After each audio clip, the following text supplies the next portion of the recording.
name's David Downs and I'm the historian at Reading Football Club, and I've been a supporter of the club for well over 60 years now.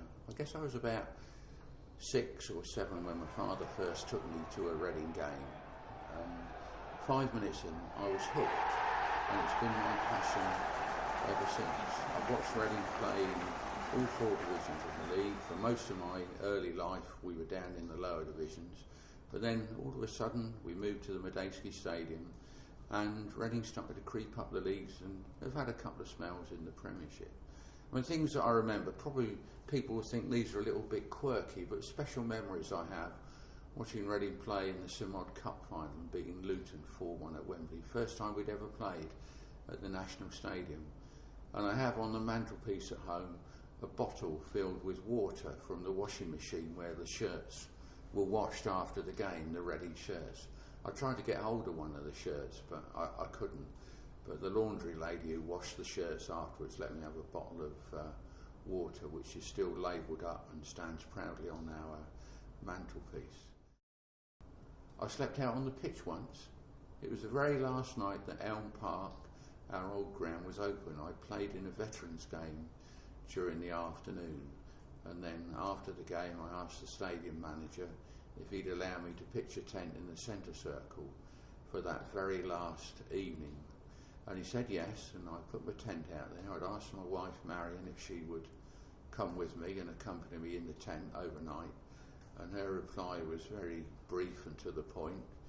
The second word was off. I won't repeat the first word, but I slept out there overnight, and during the night I was woken up and I had a very strange, fantastic dream, or I could see an apparition of all the old players from my childhood, the first Reading team I ever watched, and they were running up and down the pitch in the blue and white hoop shirts, passing the ball to each other. No opposition, just a Reading team that was there, and it was incredible. It was so real.